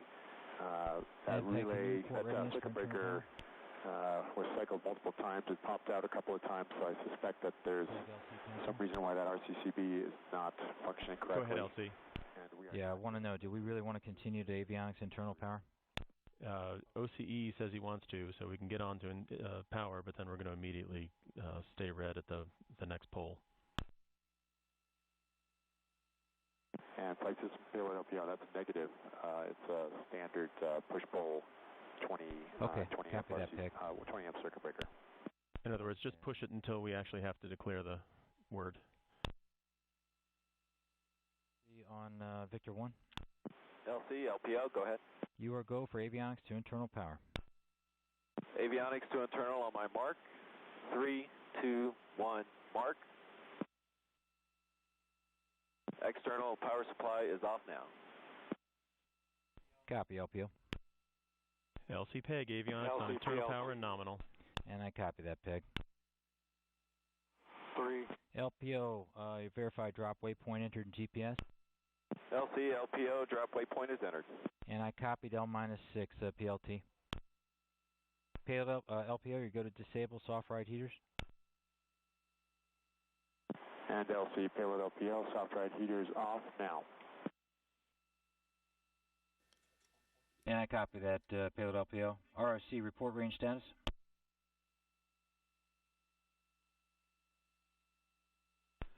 ROC, LC, countdown. Range status is proceeding. Copy, proceeding. LPO, payload LPO, you go for step 163 and 164. LC, LPO, disengage selected, aft camera now. Copy that. And PLT, I will look for you to delay your L-4 call by 1 minute. How copy? LCPLT, delay L-4 by 1 minute. That's a good copy. And launch team, this is LC on countdown. At this time, I'm going to poll for our final launch countdown. Rock.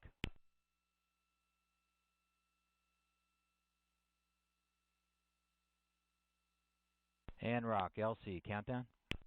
Rock's on countdown. Yeah, Rock, this is poll for final launch countdown. Poll for final launch countdown. Range is green and clear to launch. Copy, range green, clear to launch. Peg? Peg is red, Peg is red. Okay, launch team, this is LC. on countdown. Abort, abort. This is LC on countdown. Abort. Everybody proceed to the abort checklist at this time.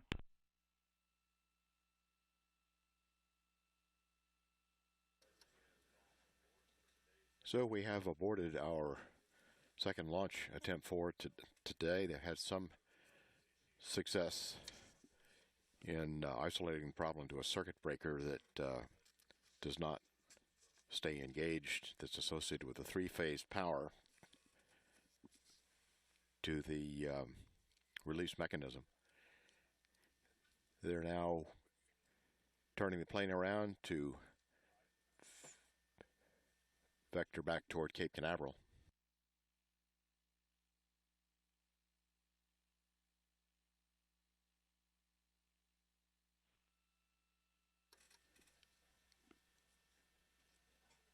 And that's going to be it for today.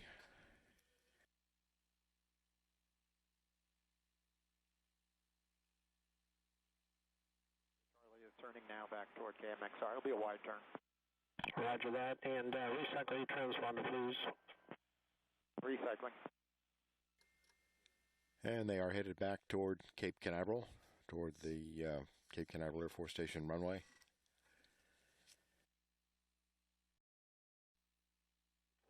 And November 140 Sierra Charlie, the weather is iffy. It's jumping in and out.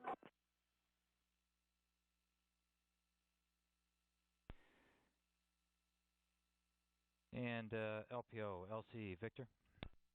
LC, LPO, go ahead. 212 is not required.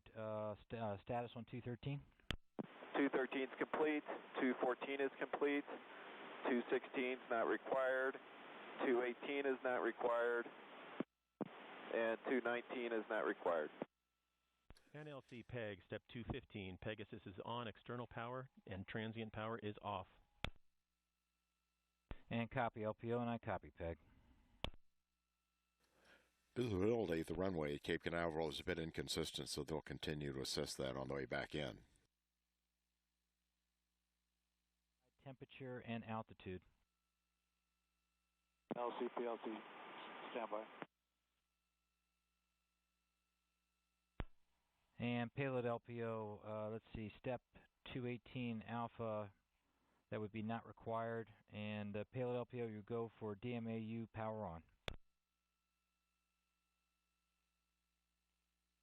And LC payload LPO, DMAU power on. Copy that. And LC, you're also go to have them turn off nitrogen cooling to preserve nitrogen at this time.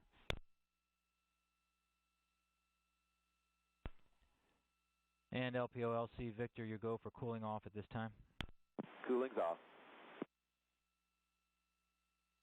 FSL, LC on countdown, step 218, Charlie. Verify DMAU status and readiness to enable battery charging. LC, FSL, DMAU power on, ready for battery charging. Copy that, FSL. November 140, Payload LPO, your go to enable Cygnus battery charging at this time. LC payload LPO in work. And I copy and work. Is that 846 calling? Yeah, I can't understand a thing that Control says on uniform. He's broken and unreadable. He's saying the weather's reasonably good back at Skid Strip. Okay, very good. Thanks for the relay. No, that wasn't a relay. I didn't hear it either. I was wondering if you did. And Cape Control 140 Sierra Charlie, we'd like to start our descent and say the weather at KXMR, please. Roger, they're receiving it right now. Stand by. And Cape Control 140 Sierra Charlie, I'd like to start our descent now. 140 Charlie, that's approved. Descend as required.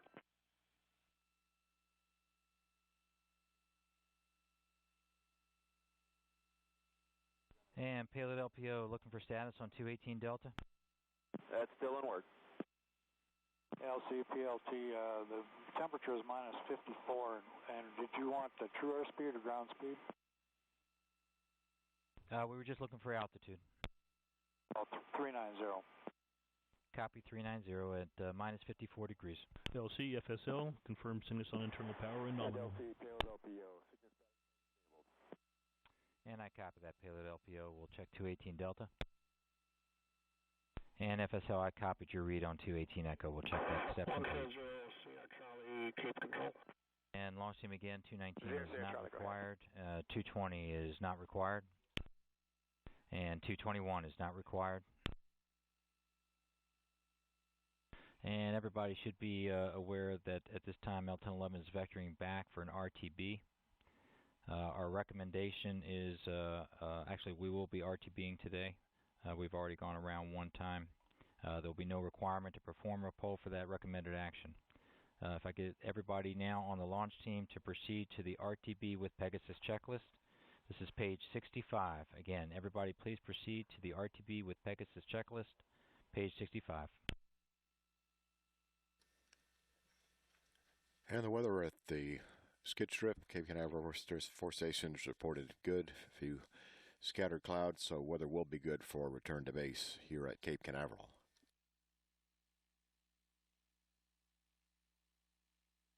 Getting ready to go through the return to base checklist.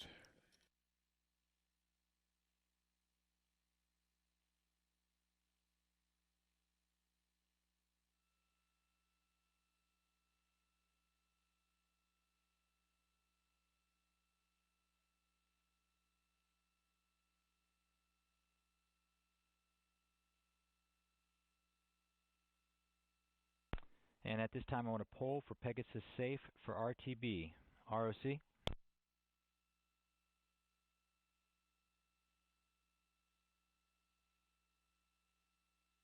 Rock is go. Rock is go, and MIFGO. This is MIFGO. I'd like to switch to Omni antennas first before we head back. Okay, you go for that. Roger, stand by.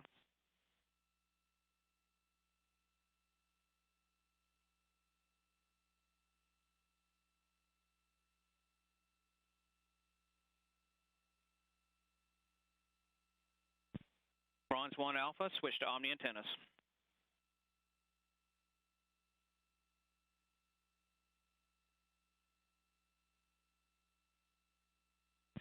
LC MIFGO countdown net, command carries up 1 Alpha master transmitter on Omni antennas with check channel, and we are go for RTB. I copy that, MIFGO. We're go for RTB. Check 235 complete.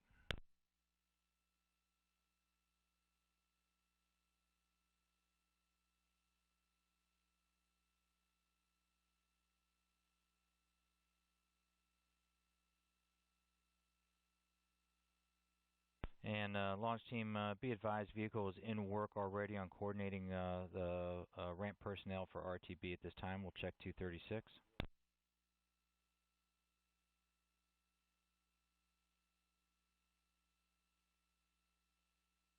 And again, everybody should be aware that in step 237, our estimated OCA landing time is 14:27. And Rock, currently we are nominal on Pegasus and nominal L1011. There are no IFVs to report. Rock copies all. Thank you.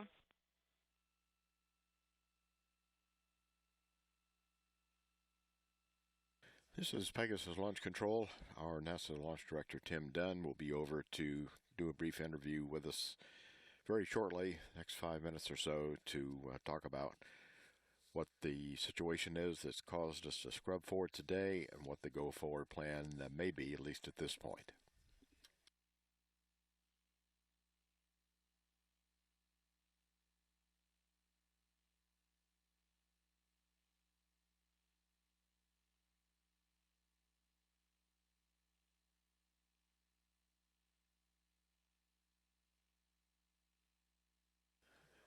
Plane is on the way down from 39,000 feet to the next reporting point at 18,000.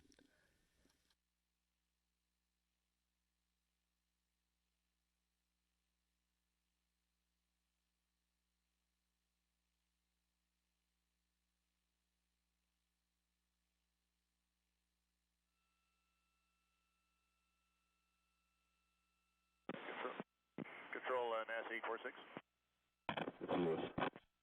Yeah, not sure we're supposed to have large ships sailing right underneath us, but we got one. Rock, can you hear me? Yes, okay. For tomorrow, we are already have a launch date for tomorrow. It's already approved. So, what do you need now?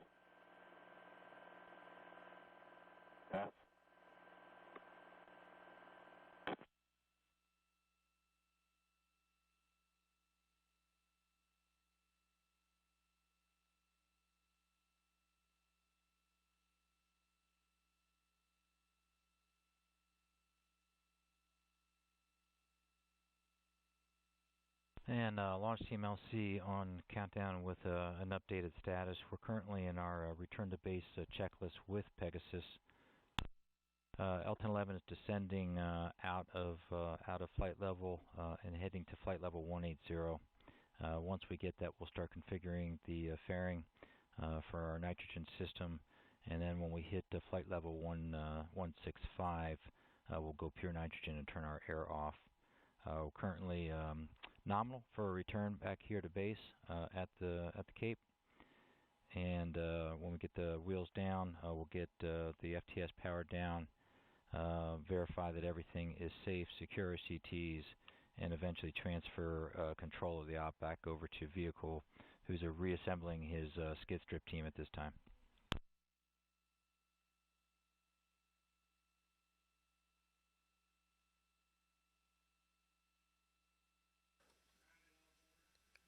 Touchdown at the runway Cape Canaveral Air Force Station is currently estimated to be 9:27 Eastern Time.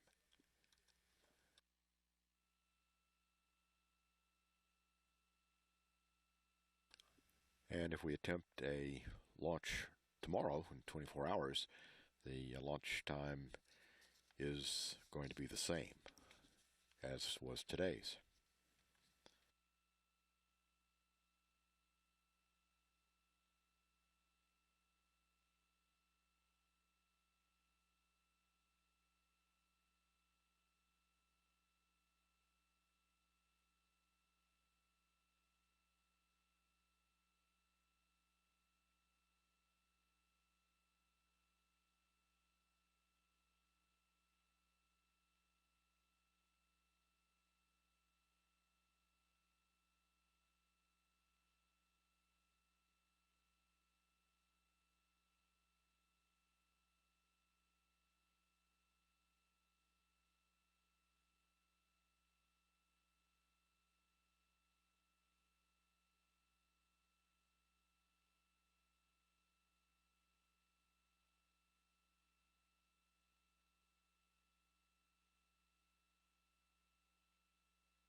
This is Pegasus Launch Control.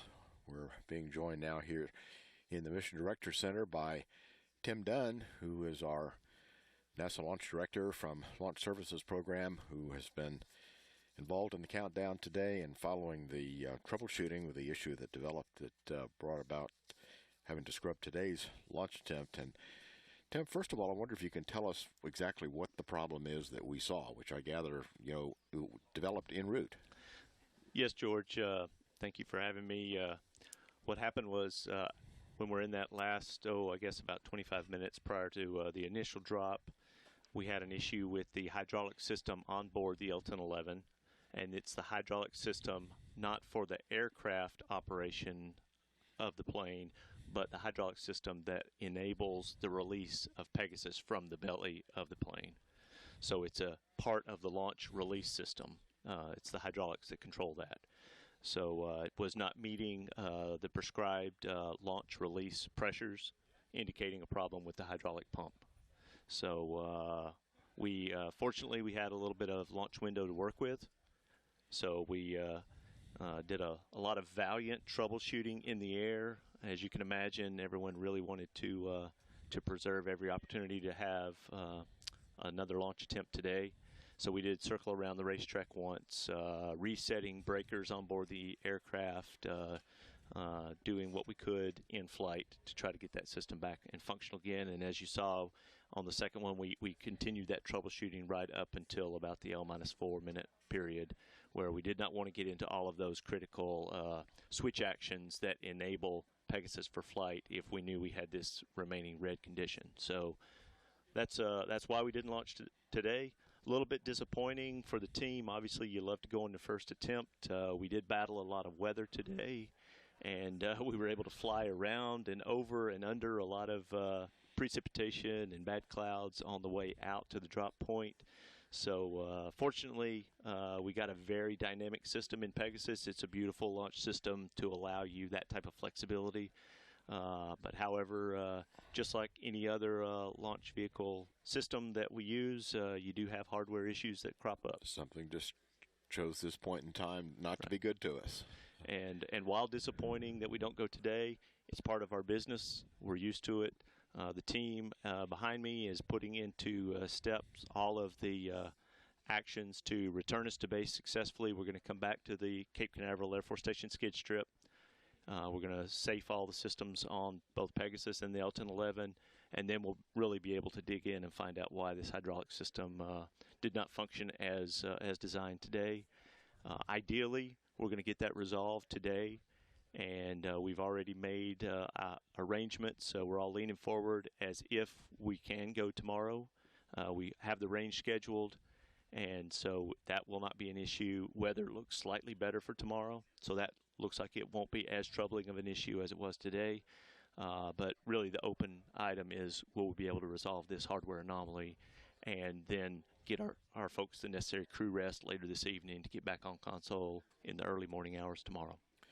All right, Tim, that pretty much sums it up, I think. When we get back, I'll hit the ground into troubleshooting and kind of see if we can find out what it was that didn't work in that hydraulic system and if that can be fixed before tomorrow morning. And meanwhile, don't burn any bridges toward a tomorrow morning launch attempt. That's affirmative. Yeah, we were going to keep everybody leaning forward to preserve every opportunity to go tomorrow.